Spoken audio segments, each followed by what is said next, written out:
नमस्कार दोस्तों, अभी आप एक वीडियो देखे होंगे। दरअसल ये वीडियो मध्य प्रदेश के उज्जैन का मुहर्रम का जुलूस का वीडियो है, जहाँ पे कुछ लोग पाकिस्तान जिंदाबाद के नारे लगाते हुए नजर आ रहे हैं। जरा सोचो कि हिंदुस्तान में रहते हुए कुछ लोग ऐसे भी होते हैं जो पाकिस्तान जिंदाबाद के नारे लगाते हैं, तो इन लोगों के ऊपर कानूनी कार्रवाई क्यों नहीं होनी चाहिए। हालांकि अभी तक 4 लोगों की गिरफ्तारी हो भी चुकी है और जांच चल रही है, लेकिन सबसे बड़ा सवाल ये पैदा होता है कि आखिर ये कौन लोग थे जो भारत के भीतर रहते हुए पाकिस्तान जिंदाबाद के नारे लगाते हैं। अगर आप लोगों को किसान आंदोलन का वो 26 जनवरी का वाकया याद होगा, दीप सिद्धू जो किस तरीके से किसान आंदोलन के भीड़ में शामिल होकर किसान आंदोलन को बदनाम करने का कोशिश किया था, लाल किले पे झंडे फहराया था और बाद में वो किस तरीके से मैदान छोड़ के भाग रहा था, ये हर चीज आप लोगों को पता होगा। और आप लोग ये भी जानते हैं कि दीप सिद्धू प्रधानमंत्री नरेंद्र मोदी और सनी देओल के साथ फोटो भी खिंचवाता है। और सबसे अहम बात, कई सारे रैलियों में, चुनावी सभाओं में दीप सिद्धू सनी देओल के साथ देखे भी गए थे। तो इससे यह बात स्पष्ट हो गई थी कि यह दरअसल भारतीय जनता पार्टी का कार्यकर्ता है, लेकिन किस तरीके से किसान बनकर किसान आंदोलन को बदनाम करने का वो कोशिश किया था, इस चीज को भी हम लोगों ने देखा था।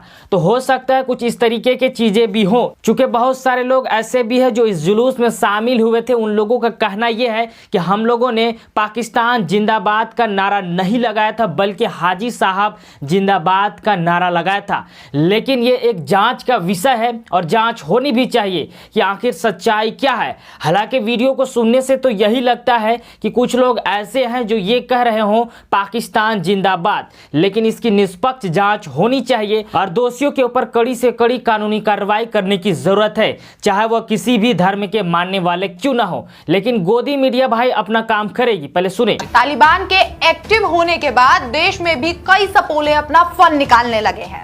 कुछ एक तो फुंकार भी मार रहे हैं और ऐसा ही एक वीडियो सामने आया है मध्य प्रदेश से, जहां सरेआम पाकिस्तान जिंदाबाद के नारे लगाए गए। भीड़ में से कुछ एक ने पहले देश विरोधी नारे लगाने शुरू किए और फिर पाकिस्तान परस्ती भी दिखाई दी और अपनी बेशर्मी का भी उन्होंने उदाहरण दिया। एकदम इन्होंने वक्त बदल दिया, जज्बात बदल दिए, जिंदगी बदल दी। अब इस गोदी मीडिया के कमासूद पत्रकार को क्या कहें। बात हो रही थी हिंदुस्तान की, लेकिन यह बात कर रही है अफगानिस्तान की, तालिबानियों की, कि जैसे ही तालिबानियों का शासन अफगानिस्तान में आए हैं, हिंदुस्तान में भी मुसलमानों के पर आने शुरू हो चुके हैं।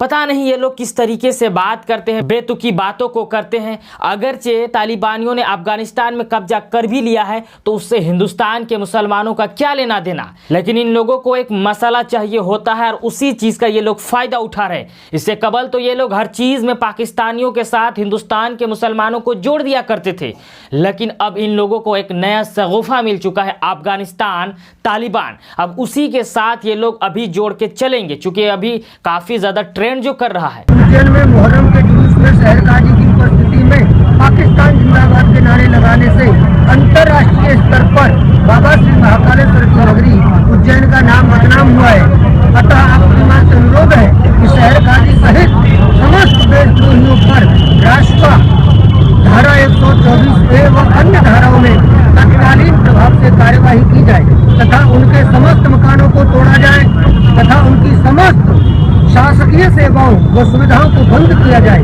और इनकी समस्त संपत्ति को शासन द्वारा जब्त किया जाए। तू समझा? हाँ।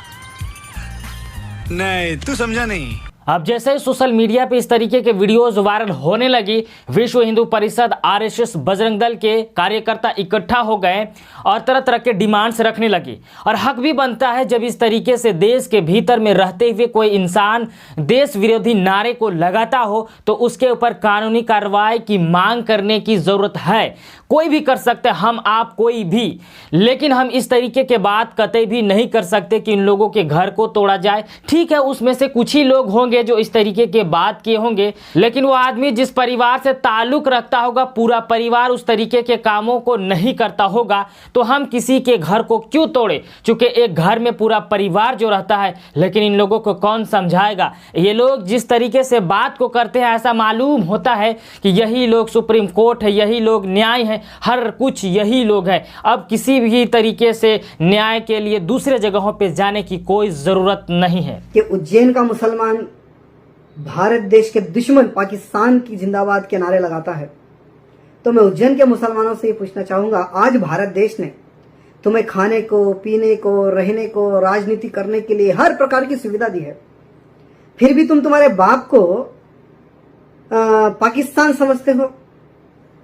यानी जो तुम्हारा असली बाप तो तुम्हारा हिंदुस्तान है, और तुम नाजायज बाप को अपना बाप तुम लोग। कौन है ये लोग, कहां से आते हैं? अब इस भाई साहब के हिसाब से हर चीज बदल चुका है। यानी कि अब से कबल तो हिंदुस्तान को भारत माता कहा जाता था, लेकिन अब ये बाप कह रहे हैं। मैं किसी भी तरीके का कोई कटाक्ष नहीं कर रहा हूं, लेकिन इनका बयान सुने, पहले किस तरीके से बात क्या करते थे और अब क्या कर रहे हैं। भाई साहब, आपको समझना होगा, आपको एक ट्रैक पे खड़ा होना होगा। यदि आप हिंदुस्तान को भारत माता समझते हैं तो आपको भारत माता ही समझना होगा, लेकिन पाकिस्तान को नाजायज बाप, हिंदुस्तान को बाप, मतलब बेतुकी के बयान को देते हैं। क्यों? इन लोगों को कोई एक मामला चाहिए होता है जिस पे ये लोग मिर्च मसाला डाल के इसी तरीके से परोसते हैं, ताकि लोगों को ये लोग ब्रेन वॉश कर सके। चूंकि 2022 में उत्तर प्रदेश में चुनाव होने वाले हैं और दीगर और कई जगहों पे होने वाले हैं, सो उसी के मद्देनजर इस तरीके के कामों को ये लोग अंजाम दे रहे हैं। लेकिन दूसरी तरफ जिस तरीके का खबर उज्जैन से आया है, बिल्कुल जांच का विषय है, और मैं कतई भी इस तरीके के लोगों का पक्षधर नहीं हूं। चाहे वो कोई भी हो, उसके खिलाफ कड़ी से कड़ी कानूनी कार्रवाई करने की जरूरत है। किसी के अंदर इतना हिम्मत कहां से आ जाता है कि वो हिंदुस्तान में रहे और पाकिस्तान जिंदाबाद के नारे लगाए? आखिर ये लोग होते कौन है? ये कौन लोग होते हैं? इन लोगों के खिलाफ कड़ी से कड़ी और सख्त से सख्त कानूनी कार्रवाई करने की जरूरत है। तो आज के इस वीडियो में बस इतना ही, फिर मिलेंगे एक नई वीडियो के साथ। जय हिंद।